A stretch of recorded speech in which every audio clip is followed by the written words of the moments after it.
Hi, welcome to RSVP, your invitation to volunteer, sponsored by the Northland Volunteer Center and Arrowhead RSVP, the volunteer programs at AEOA. Hi, I'm Denise Ramford. The other day I was thinking of the song, Will You Still Need Me, Will You Still Feed Me, when I'm 64? And times certainly have changed since McCartney and Lennon sang that song in 1967. Medical and healthcare strides are allowing people to live well into their 70s and 80s. And thankfully, there are some volunteer-supported programs that help people stay in their homes longer.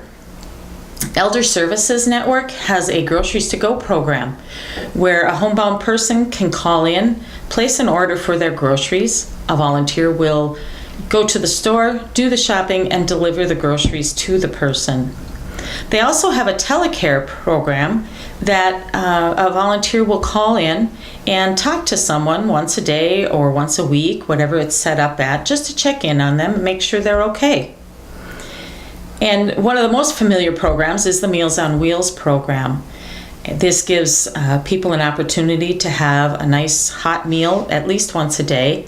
And the volunteer who drops it off usually has a little bit of a social interaction with that person.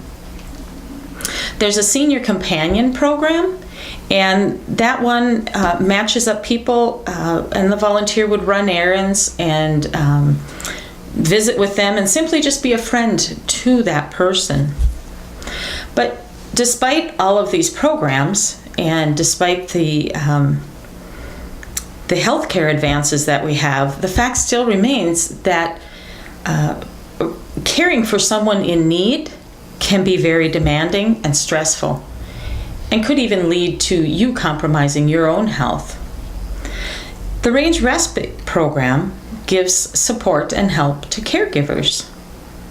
And today we are here at Range Respite, and can you ladies tell me some things about Range Respite? Tell us what it is. Go ahead. Range Respite provides respite support to caregivers. It gives them and allows them to take a break, whether they go out for lunch or just, it can mean many different things, where they leave the person they're caring with one of our respite aids so they can get a break and a rest. Them that break, and it allows them to take care of things that they can't otherwise. Aren't otherwise able to do. We have 24/7 respite aids available either at the respite house here where we are today or in the client's home. Okay. And our mission is to take care of the caregiver so they stay healthy, to keep their loved one in their home longer. And generally all the care is given to the other person, but the caregiver, I think it's been found over the years that the caregiver really needs that extra help and support. Yes. Correct. Before they wear themselves out. Yes. So how did Range Respite come to be? Range Respite came to be about 23 years ago. A gal named Doris Abramson and another gal, Patty Carter, both had special needs children. And they were caring for these children 24 hours a day, 7 days a week. And they needed a break. Yes. They needed rest. And that was kind of the rock that got put into place and revolved into Range Respite. And so they had children that they were caring for. So we're not talking just about seniors who are caring about caring for their spouse or a family member, but we're talking about all ages. Correct. Right. Range Respite encompasses the lifespan. Whatever that person needs, whatever their caregiver's age, we can take care of that. Okay. And there's a hospice program, and that is, caring for people in their homes at the end of life.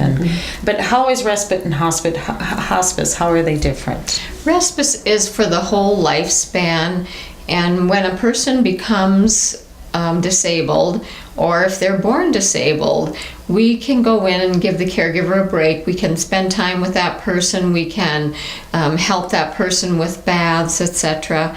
And it could be a lengthy relationship. Okay. Hospice is basically the last 6 months of a person's life, when you know they're failing and you know that the time is coming. You don't necessarily know when that time is, of course, but hospice comes in and they are wonderful. They do end-of-life care. They keep the people comfortable. They are specially trained, and we work well together. Okay. So one program may lead right into the other one. So there's many different programs that you have here. So tell me about some of the programs and what they do and who they serve.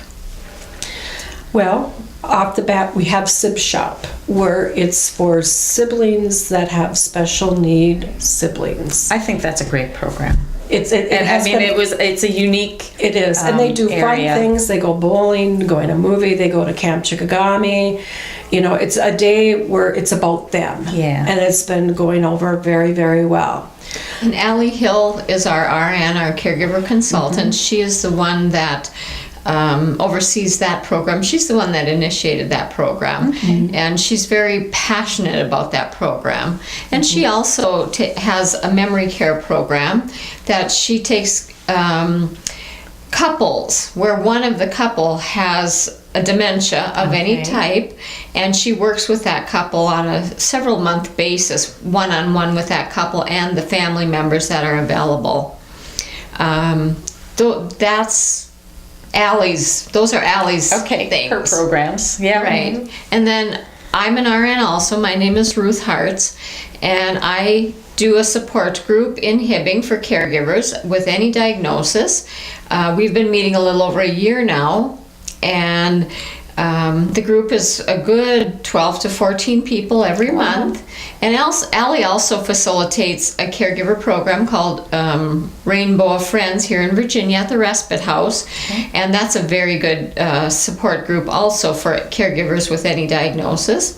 And then Allie also facilitates a caregiver support group in Aurora called Coffee with Friends once a month also.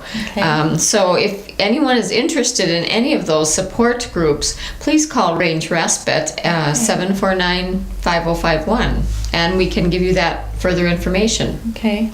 It's Range Respite itself is located here, but your program actually reaches far beyond. Yes, it's Iron Range wide. It is. And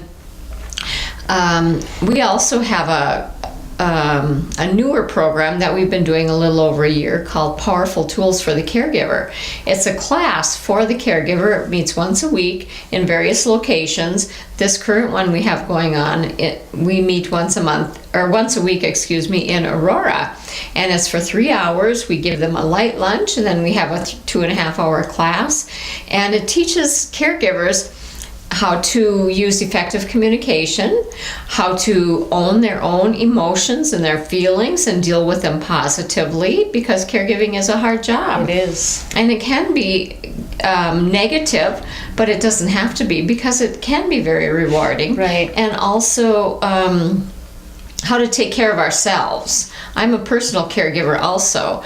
So I've been doing this, taking care of my husband who has Alzheimer's disease, for 14 years in our home. Wow. And you need that help. So every caregiver that has taken this class has been benefited and enriched by it. Sometimes it's nice to know, you may have feelings as a caregiver that you're not doing all you can do, or you may have some of those doubts, and it's nice to get into a group of other people who are dealing with the same situation and know that your feelings are normal. Yes. That this is what happens, and it's okay to feel that way. Yes. And Allie, the other RN, and I co-facilitate that caregiver class, or else we have several volunteers that work with us too. There's always two that facilitate the class, and we've done it in Hibbing. We've done it in Virginia 3 times, and now we're in Aurora, and we're looking possibly to go back to Hibbing Chisholm area and then another class in Virginia. That's so these great. are ongoing classes. Yes, and obviously very well attended and very well needed. They are, very yes, much needed. yes. And it's nice that people are able to take advantage of it. Right. Yes. Yeah. Are there any other programs or anything else that We do that we're have missing? Family Caregiver Day, which is coming up November 14th. Okay. And this year we're having it at Fortune Bay. Okay. And we're still in the stages of planning at this moment, but we do know it will be at Fortune Bay, and So it's a special day for the for caregivers. caregivers. Okay. Yes, and it's looking to be like a 10:30 a.m. to 3 o'clock. There'll be lunch involved in there and other things that caregivers can work with. Okay. And it's a day that caregivers can pat their shoulders. Yes. And I believe that it's going to be caregivers are priceless this year. Oh, what a good theme. Right, right. So we're really excited and working with that, and we're hoping for transportation, and invitations are being made or worked through, and Okay. and things. So Fun. that will be November 14th at Fortune Bay. And it will be advertised in the newspapers Yes. also, and Yes. anyone who's a caregiver certainly may come. Okay. And we just probably will do an RSVP to here at Range Respite. So please come and be pampered for the day. Yes. So it's not people that just know No, Range it's Respite for the work. whole No. Iron Range Anybody. area. Everyone that's a caregiver is Yeah. invited. Wonderful. It's a community event. Yes. And it's good to recognize them for Yes. It is. For what It they is. do. And we have drawings, and it's just a fun day. Okay. A nice dinner, and they come together, and we try to have some entertainment, and it's just a day where they can just relax and take a break. Good. And this is where hospice comes in also, because Essentia Hospice of Virginia is a co-sponsor of that, and also Home Instead in Hibbing is a co-sponsor in Range Respite Elder Services. and Elder Services yes. Network. Nice. They all work 'Cause together everybody works planning together. it. Yes, yes. Great. And well, you're talking about a fun day, and I know that being a nonprofit, there's times when you need to raise funds to Yes. keep going and support your programs. And you have a simmering stew supper and silent auction coming. We do. We're really excited about this. We think that it's going to be a fun event. This is a first year, right? First year. Okay. We have the Servicemen's Club in Virginia that are making the stew and serving the stew for us. It will be at the Mountain Iron Community Center from 4 to 7. It's a Wednesday night. We do have takeouts available, so if Okay. you're in a hurry and Yeah. can't stay, you can come and take out. We have a silent auction that will be going that this is one of the silent auction items that we have received in from L&M. It was donated, and kind of a fun Yes. stew pot type of thing that we are doing. Yep. So it's just one of many of the silent auction items that we do have. So we are hoping as the weather changes and the leaves are changing, we will be looking for more warmer Yes. things for our People will hearts. look for that stew. Yes, yes. So tickets are $7. Okay. And if you'd like to come, you can call us, and we'll get tickets to you, or you can get them at the door as well, Okay. at the day of the event. On the day. Okay. You have candy bars that are We have always for had it. sale. We've had an That's ongoing. ongoing candy bar fundraiser, and we really have to thank the community around us, because they they help us to sell them. Oh. We have various businesses around Virginia, Hibbing, Gilbert area that are kind enough to have them out, and they sell them to their customers for us. And that's why it's an ongoing thing. You know, Okay. it's something that does very well. And, you know, everyone likes Yep. their chocolate. Everybody likes chocolate. And it's a really nice way for a business to support you. Right. It is an awesome way, and you know they've always been kind and helping us with these candy bar fundraisers with Okay. us. So yes. And then, of course, there's my favorite. Poinsettias. I love the poinsettias. Yes. And yes, you know, I had heard on the radio yesterday that there's approximately 96 days till Christmas. Oh my gosh, who's doing the counting?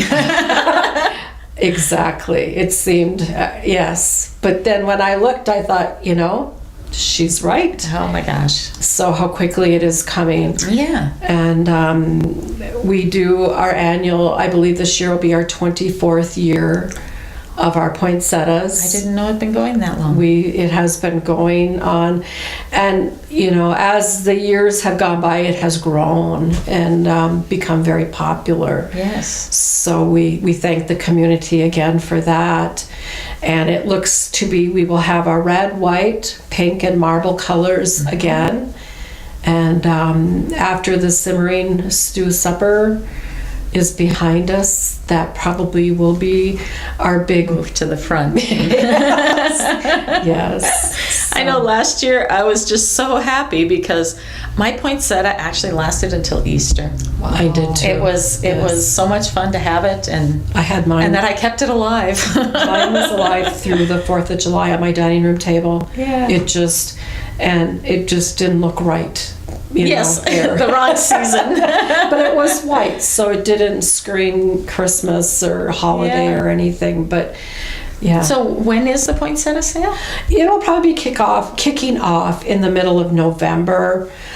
Pickups probably will start in the 1st and 2nd week of December. Okay. You know, we get the orders going and set up delivery dates, and then we have been doing a pickup at the Miners on a Saturday, and that's been working out really well. Okay. So we probably will. We order them in advance and then pick them up on those days. Correct. That are set. Right. Nice. And we do have delivery as well, you know, so if you can't get out and you just really would like to have one, we will, as long as you're in the Virginia area, Okay. we will work with you to make sure you get one of our, Oh, nice. our poinsettias. Nice. I just think that's so much fun. But It is. with the fundraising then and the money that you get, well, how do the funds get used? Range Respite's a nonprofit, which means that we have to do a certain amount of fundraising. The people that, or organizations that grant us monies, Okay. require that we do a certain amount of fundraising. And so that's why we do fundraising, but also we have a sliding fee scale for our respite service. Okay. And is dependent on the self-reported income of the caregiver, possibly the care receiver if it's a spouse, not if it's a child though. And so there are 4 or 5 different ranges of cost shares that the client may have. And the money that is raised through all of this fundraising pays the difference between the total cost of respite care per hour and what the client pays. Nice. So this helps. Many clients don't have the money to Right. pay for respite, and so this helps them to be able to get respite in their homes. Right. It's a great way it's something for us to think about as we're supporting the program, and in turn how the money is being used, and that's a great way to use it. Yes. Yes. We also have a training and education program that none of us thought to talk about, but quickly that's a free service that Range Respite has. If you're a caregiver and you just need information on any subject, whether it's medications, diagnosis, how to bathe somebody, anything at all, we have a lending library here. Anybody can borrow books, pamphlets, videos, CDs, DVDs, and also Allie, the caregiver consultant. I'm an RN also, and Linda is our respite care coordinator. She's an RN. And we all can talk with people that call on the phone or stop into the office and talk with them about anything they need to talk about. And that is something that's paid for by these grants also. Okay. And that's a very important service, because when someone is very overwhelmed from all of their caregiving duties, they need to have someone to talk to. Yeah. And we're here for that. And to help them and reassure them. Yes. And help them work through everything. Yes. And I know that during fundraising, you use volunteers. Yes. And that's kind of what we're here to talk about, is our volunteers. So what volunteering opportunities do you have? I have many. With the Simmering Stew Supper, I am looking for many volunteers. I do have volunteers that have been very cordial to Range Respite, but I do need help with the Simmering Stew Supper, poinsettias. There's always room, whether you want to come and help in the office, help with mailings, the newsletter.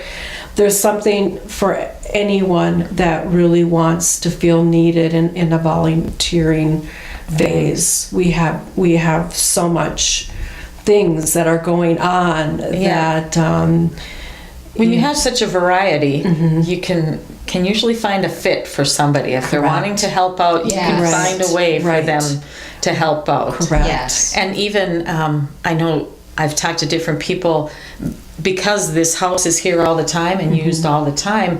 The grass needs to be mown in the summer, or there's gardens, or plowing in the winter. And so those are things that people would not normally think about. So in if you like to garden, I mean, we have our gardens in the front that do need help from time to time.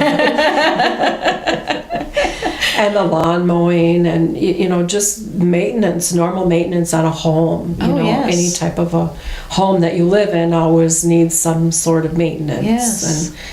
And so like I said, you tell me what you like and what you like to do, and you'll find a spot. I'll find them something. and we're a fun group, and I really want to stress that. Myself personally, as the volunteer coordinator, if it's not fun, I wouldn't want to do it either. So we have fun. It's a good group that comes together. We whether we're doing a newsletter, we have cookies, coffee, and everyone visits very well and giggles and laughs, and it's a good time, and it can be very social as well. Good. I think that's wonderful. So if someone is interested in doing volunteering, how do they get in touch with you? They can call me. We are open here in the office downstairs. Okay. Monday through Thursday, 9 to 4. And my number is 749-5051. And I'd love to see you and meet you and work together. Yes. In these projects. So is there anything else that you'd like to add that we haven't talked about or touched on? I would like to add, we have an amazing executive director, Kelly Flick, and she is the brains behind all of our grants. Okay. She looks for them online, she looks for them in the newspapers, she finds them and she applies for them, and I just would like to thank her, because I'm a recipient of caregiver monies too that are donated. So yes, I appreciate the hard work she does for our company, and all of grants are us, important. all of us that work in the office, we wear many hats, and we all work together, we all volunteer together, and this is a great organization to work with. Wonderful. It sounds like it. Sounds like it would be just come on in and have some fun, more Yes. so than work. Yes. Yes. Good. Yes. Yes, it's, like I said, I work hard to put a positive spin on does. volunteering, because if it's not fun, Right. I look at myself, why would I want to go somewhere Yeah. and not have it be fun? And I always tell that to people too who are talking to me about volunteering, and they look at a position and they go, I don't know. And I said, you can try it. If it's not a good fit, we can find something else. Right. There's plenty Right. of opportunity. That's and, right. And if a volunteer isn't happy, they're not going to want to come back, and they're not going to give you their full. And that's the fun part is, like, I have many volunteers that have actually dedicated, and I don't have to ask. I get this, you call me when newsletters are needed to be mailed, and, and it really makes my life and my job so much more. Yeah. It's nice when they're just there and they're eager Yeah. and they're ready to help Yes, out. And yes. Yes. Yes. And it makes it, like I said, when I hear talking and laughing and giggling, I Yeah. know that Yep. that it's what I would want it to be. Yeah. And that's important. And we forgot to mention our bakers. We have volunteer Yes. bakers and volunteer quilt makers. Yes. Oh, my. And the bakers bring bakery, homemade bakery on a regular basis, and we use those for our support groups. We use those for our board meetings. We use them for our Powerful Tools class for the caregivers. And we just appreciate all of our volunteers in everything Yes. they do. The baking, the quilts, the yard work, the maintenance, the poinsettias, everything. And so if anyone is interested in finding something, we have a job for them. Yes. Yeah, if you love to bake but you're not sure what to do with baking, give us a call, because we have a lot of meetings, and a lot of times we're running to buy goodies for these support things that we Yes. do. And if you want to, There are those people that just love to to bake. bake. They Yes, do, and we yes. appreciate them. Yes. and we do bake sales. I believe we're going to do a cookie walk in December with our poinsettia pickup. Okay. So we have many things that the shoe should fit Yes, yes, yes. with the volunteering. Yes. And we appreciate you. We also, in February, we celebrate a Yes. National Volunteer Week, where we bring our volunteers in and we treat them to a lunch or dinner, and we have prizes and socialize, and it's something that has grown, and it's been a very positive spin, where we thank them personally for everything they've done for us. Nice. So It's always nice to get that little bit of recognition. Yes. exactly. Yes. We started an award for the one that gives the most hours, and that went over very well. Okay. And she felt very special, the gal that had won it. So Yes. it was just a very, and it made everybody, I had people going, I'm going to win it next year. So they're all putting in hours. Huh? Yeah, and it's just something that I think we should recognize, not just the volunteers that come in because we love them, but the one that just goes through the extraordinary. And this gal was one of our quilt makers. Okay. And her hours accumulated very, Certainly. very fast with her quilts. Yeah. And we just wanted to recognize her for what she does for Range Respite. But not only just her, but All of them. all Right. of them. Right. That's a great way to do it. Yes. A fun way to do it. So we had a fiesta one Last year, I Was think it last was year? a fiesta. Hot dogs, I remember. I thought it was different years ways ago. to make hot Picnic. dogs, and we just try to make it fun, and just put our own personal spin in it as Right. to what we'd like to have. So And make it fun. yes. Good. Well, I'm pretty sure that if you were interested in volunteering, Renee could help you find something to do. But depending on how much time you have to give and when, we have many other opportunities for you. Project Care is they provide health care to people who are uninsured, and they could help use some help about an hour a week, and that's one way you could help out. The Arrowhead Area Agency on Aging is they realize that the subject of Medicare can be overwhelming for some people, and so they're looking to train people to be health care insurance counselors to help people when they have the Medicare questions. Alcott Park, Greenhouse, and the Lyric Center for the Arts both need someone to do some greeting. And we've been talking about the winter stuff, and winter is coming up, and tax season is coming up. And if you're good with numbers and you're able to give 4 hours a week between February and April, we have the AARP Tax Aid Program, and there will be a training in January, and we definitely need more volunteers for that this year. So in this season of fall, when things are changing, if you feel that you would like to make a change, contact me, because I'd love to help you make a volunteer connection. Thanks for watching.